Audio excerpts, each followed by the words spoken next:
Test tube baby का जो डॉक्टरों ने आविष्कार कर रखा है, ये सनातनी युग में आज से 5000 साल पहले भी ये आविष्कार हुआ था।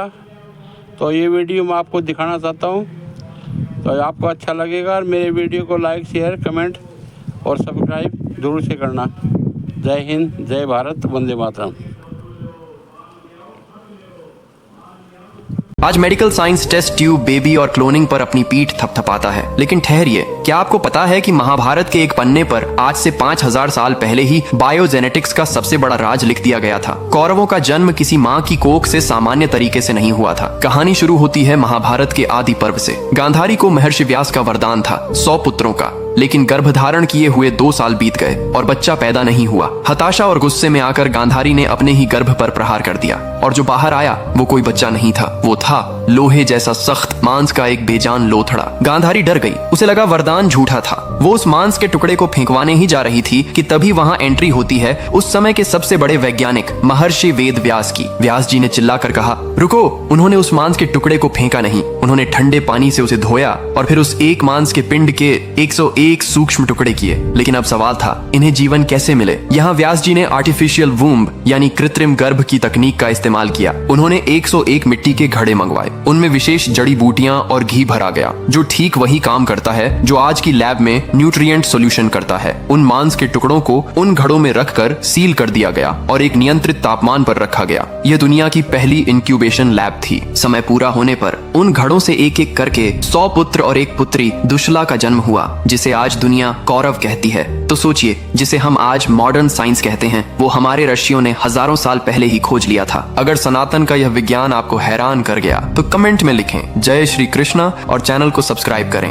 आज medical science test tube baby और क्लोनिंग पर अपनी पीठ थपथपाता है, लेकिन ठहरिए, क्या आपको पता है कि महाभारत के एक पन्ने पर आज से 5000 साल पहले ही बायोजेनेटिक्स का सबसे बड़ा राज लिख दिया गया था। कौरवों का जन्म किसी माँ की कोख से सामान्य तरीके से नहीं हुआ था। कहानी शुरू होती है महाभारत के आदि पर्व से। गांधारी को महर्षि व्यास का वरदान था 100 पुत्रों का, लेकिन गर्भधारण किए हुए 2 साल बीत गए और बच्चा पैदा नहीं हुआ। हताशा और गुस्से में आकर गांधारी ने अपने ही गर्भ पर प्रहार कर दिया, और जो बाहर आया वो कोई बच्चा नहीं था, वो था लोहे जैसा सख्त मांस का एक बेजान लोथड़ा। गांधारी डर गई, उसे लगा वरदान झूठा था। वो उस मांस के टुकड़े को फेंकवाने ही जा रही थी कि तभी वहां एंट्री होती है उस समय के सबसे बड़े वैज्ञानिक महर्षि वेद व्यास की। व्यास जी ने चिल्लाकर कहा, रुको। उन्होंने उस मांस के टुकड़े को फेंका नहीं, उन्होंने ठंडे पानी से उसे धोया और फिर उस एक मांस के पिंड के 101 सूक्ष्म टुकड़े किए। लेकिन अब सवाल था, इन्हें जीवन कैसे मिले? यहाँ व्यास जी ने आर्टिफिशियल वूम्ब यानी कृत्रिम गर्भ की तकनीक का इस्तेमाल किया। उन्होंने 101 मिट्टी के घड़े मंगवाए, उनमें विशेष जड़ी बूटियां और घी भरा गया, जो ठीक वही काम करता है जो आज की लैब में न्यूट्रिएंट सॉल्यूशन करता है। उन मांस के टुकड़ों को उन घड़ों में रखकर सील कर दिया गया और एक नियंत्रित तापमान पर रखा गया। यह दुनिया की पहली इंक्यूबेशन लैब थी। समय पूरा होने पर उन घड़ों से एक एक करके 100 पुत्र और एक पुत्री दुशला का जन्म हुआ, जिसे आज दुनिया कौरव कहती है। तो सोचिए, जिसे हम आज मॉडर्न साइंस कहते हैं, वो हमारे ऋषियों ने हजारों साल पहले ही खोज लिया था। अगर सनातन का यह विज्ञान आपको हैरान कर गया तो कमेंट में लिखें जय श्री कृष्णा और चैनल को सब्सक्राइब करें। आज medical science test tube baby और क्लोनिंग पर अपनी पीठ थपथपाता है, लेकिन ठहरिए, क्या आपको पता है कि महाभारत के एक पन्ने पर आज से 5000 साल पहले ही बायोजेनेटिक्स का सबसे बड़ा राज लिख दिया गया था। कौरवों का जन्म किसी माँ की कोख से सामान्य तरीके से नहीं हुआ था। कहानी शुरू होती है महाभारत के आदि पर्व से। गांधारी को महर्षि व्यास का वरदान था 100 पुत्रों का, लेकिन गर्भधारण किए हुए 2 साल बीत गए और बच्चा पैदा नहीं हुआ। हताशा और गुस्से में आकर गांधारी ने अपने ही गर्भ पर प्रहार कर दिया, और जो बाहर आया वो कोई बच्चा नहीं था, वो था लोहे जैसा सख्त मांस का एक बेजान लोथड़ा। गांधारी डर गई, उसे लगा वरदान झूठा था। वो उस मांस के टुकड़े को फेंकवाने ही जा रही थी कि तभी वहां एंट्री होती है उस समय के सबसे बड़े वैज्ञानिक महर्षि वेद व्यास की। व्यास जी ने चिल्लाकर कहा, रुको। उन्होंने उस मांस के टुकड़े को फेंका नहीं, उन्होंने ठंडे पानी से उसे धोया और फिर उस एक मांस के पिंड के 101 सूक्ष्म टुकड़े किए। लेकिन अब सवाल था, इन्हें जीवन कैसे मिले? यहाँ व्यास जी ने आर्टिफिशियल वूम्ब यानी कृत्रिम गर्भ की तकनीक का इस्तेमाल किया। उन्होंने 101 मिट्टी के घड़े मंगवाए, उनमें विशेष जड़ी बूटियां और घी भरा गया, जो ठीक वही काम करता है जो आज की लैब में न्यूट्रिएंट सॉल्यूशन करता है। उन मांस के टुकड़ों को उन घड़ों में रखकर सील कर दिया गया और एक नियंत्रित तापमान पर रखा गया। यह दुनिया की पहली इंक्यूबेशन लैब थी। समय पूरा होने पर उन घड़ों से एक एक करके 100 पुत्र और एक पुत्री दुशला का जन्म हुआ, जिसे आज दुनिया कौरव कहती है। तो सोचिए, जिसे हम आज मॉडर्न साइंस कहते हैं, वो हमारे ऋषियों ने हजारों साल पहले ही खोज लिया था। अगर सनातन का यह विज्ञान आपको हैरान कर गया तो कमेंट में लिखें जय श्री कृष्णा और चैनल को सब्सक्राइब करें।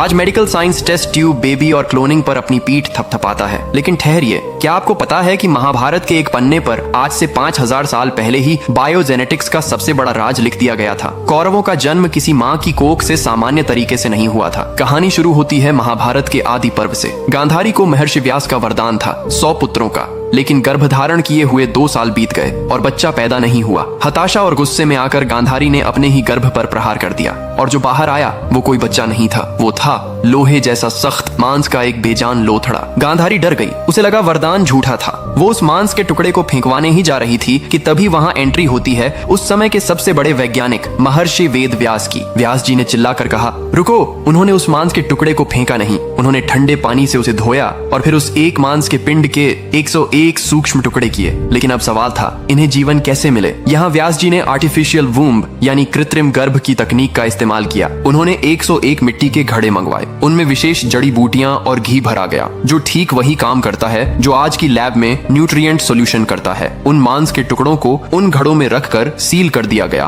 और एक नियंत्रित तापमान पर रखा गया। यह दुनिया की पहली इंक्यूबेशन लैब थी। समय पूरा होने पर उन घड़ों से एक एक करके 100 पुत्र और एक पुत्री दुशला का जन्म हुआ, जिसे आज दुनिया कौरव कहती है। तो सोचिए, जिसे हम आज मॉडर्न साइंस कहते हैं, वो हमारे ऋषियों ने हजारों साल पहले ही खोज लिया था। अगर सनातन का यह विज्ञान आपको हैरान कर गया तो कमेंट में लिखें जय श्री कृष्णा और चैनल को सब्सक्राइब करें।